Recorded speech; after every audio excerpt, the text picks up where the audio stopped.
Let's just jump right into this explainer because today we are going on a serious journey. We're zooming all the way out to the physical limits of the universe and then diving straight down into your deepest biological cravings. Why? To uncover the invisible cages, the unseen structures that are literally dictating our modern lives. So to really understand these invisible cages, we got to start at the absolute macro level. We have to kind of break your perception of reality for a second with a question that theoretical physics absolutely insists is true. You see, the three dimensions we walk around in every single day, they're just this tiny, comfortable little fraction of what's actually out there.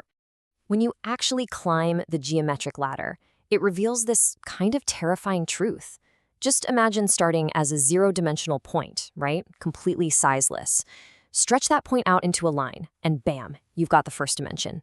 Sweep that line sideways, you're in a 2D flatland. Lift it up, and you've finally reached our familiar 3D world of depth. But here is the really uncomfortable part. We are actually stuck, just traveling completely blindly through the fourth dimension, time. If you could somehow see in 4 dimensions, you wouldn't just see yourself moving around. You'd see your entire life, literally from birth to death, all at once, like this immense frozen statue. And here's the ultimate paradox of physics. The math actually demands way more than we can ever see. Dimensions 5 through 10 supposedly contain, well, absolutely everything. We're talking every branching timeline of choices you didn't make, every alternate universe, even entirely different laws of physics. But when physicists actually try to write down a single, unified mathematical framework for all this, the equations completely fall apart. That is unless there's this mysterious unifying 11th dimension just holding the whole shebang together. It's this hidden ingredient that reality just requires to function. So our very first invisible cage is literally our inability to see the structure holding our own reality together. Which begs the question, what happens when we try to build a perfect structure of our own? Well, dropping down from quantum physics to the societal level, we find cages that are entirely of our own making. And this was perfectly, almost chillingly demonstrated back in 1968. An American scientist named John Calhoun built something called Universe 25. It was literally a utopia for mice.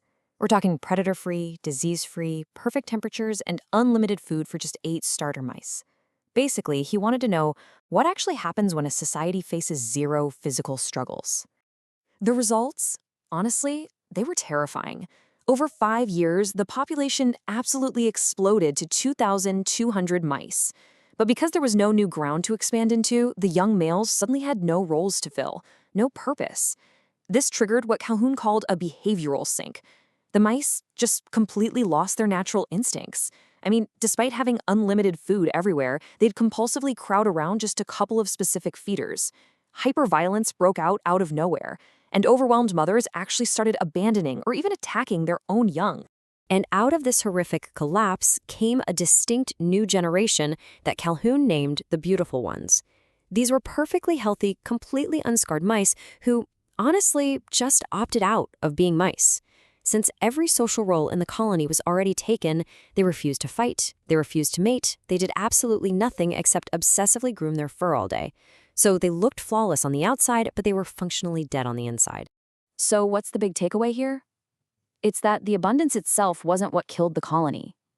Like Calhoun spelled out, a society will logically self-destruct. It'll suffer this kind of death of the spirit if it gives you endless physical comfort but completely strips away the friction of having a meaningful role.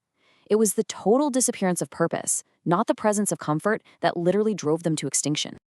Now, zooming in a bit closer to human history, let's challenge a huge assumption we all make today. We tend to think that life before the whole 9-to-5 grind was just this miserable, desperate struggle, right? We assume early humans were just constantly starving and scrambling. But what does the actual evidence show? Well, anthropologists studying modern groups who live a lot like our pre-agricultural ancestors, like the Juhansi people, found something stunning. Securing basic survival only took them about 17 hours a week. Think about that.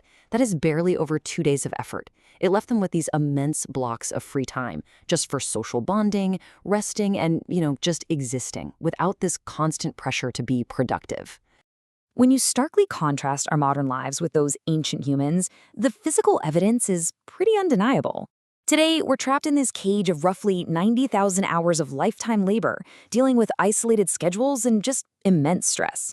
Meanwhile, archaeologists have actually found that early farmers, the ones who started working the land, had shorter lifespans and worse joint damage than the hunter-gatherers who came right before them.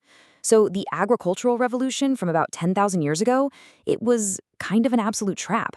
We basically traded deep, abundant freedom for mere food security just to support an exploding population. And because survival wasn't this relentless, exhausting daily grind, our ancestors actually had the vast free time required to, well, simply be human. I mean, they spent countless hours crafting intricate shell jewelry 100,000 years ago. They were carving perfectly pitched bone flutes 40,000 years ago, and painting these incredibly sophisticated masterpieces deep inside caves. And they didn't do any of this for survival. They did it purely for the sake of beauty and expression. Add to that the control of fire, which completely changed our daily rhythms. A campfire wasn't just a tool to keep predators away, it actually added 2 to 4 usable hours to the end of every single day. And the data here tells such a beautiful story. During the day, about 80% of human conversation was totally focused on practical logistics, hunting, gathering, that sort of thing. But at night, sitting in that cozy 30-foot circle of light and safety, 81% of their talk magically shifted to storytelling, myths, and imagination. The campfire literally gave birth to human culture as we know it. And here's something wild. When the fire finally died down, they didn't even sleep like we do today. Both science and historical records confirm that our ancestors experienced what's called first and second sleep. Basically, it was 2 separate 4-hour phases broken up by this really peaceful window of wakefulness right in the dead of night. During those dark, quiet hours, the brain actually pumped out elevated levels of prolactin, which is a hormone tied to meditation and reflection. People would use this time to interpret their dreams, chat with each other, or just lay there in the dark and think. So when you flip a light switch tonight, just consider for a second that you're participating in the death of the dark. 19th century inventions, primarily Edison's electric light bulb, totally flooded our evenings with artificial light, and that permanently suppressed our melatonin cycles. It effectively wiped out a 300,000-year-old state of human consciousness. Now, when you wake up at 2 a.m. and can't get back to sleep, modern medicine calls it insomnia. But actually, it's really just your body remembering exactly what it was built to do. Okay, finally, let's zoom all the way down into the micro level of your own internal biology. You know that deep feeling of relief you get just thinking about pouring a drink after a really long, hard day? We usually label that as a modern weakness, right? Like a bad habit. But what if I told you it's actually an ancient survival mechanism firing right on schedule? That familiar craving is actually perfectly explained by something called the drunken monkey hypothesis. See, millions of years ago, a massive climate shift caused a ton of fruit to drop to the forest floor, where it sat around and fermented. The smell of that ethanol became a super powerful neurological reward signal for our primate ancestors, pointing them straight toward critical high-calorie food. Your brain is quite literally wired to feel relief when it senses that exact signal. And the timeline of this tracks our biological inheritance perfectly.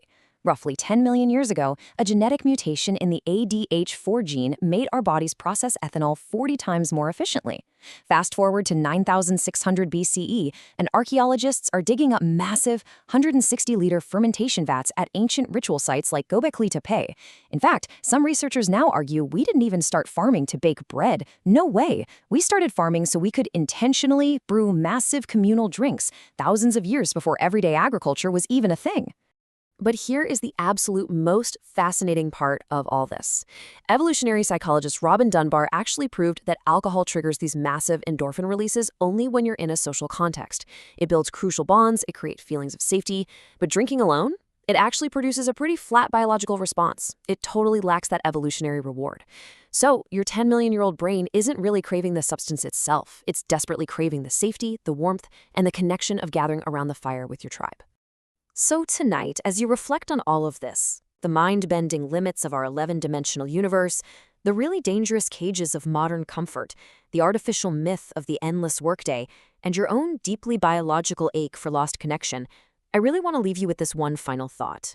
In a modern world that has largely stripped away our original sense of purpose and community, what does your gathering look like?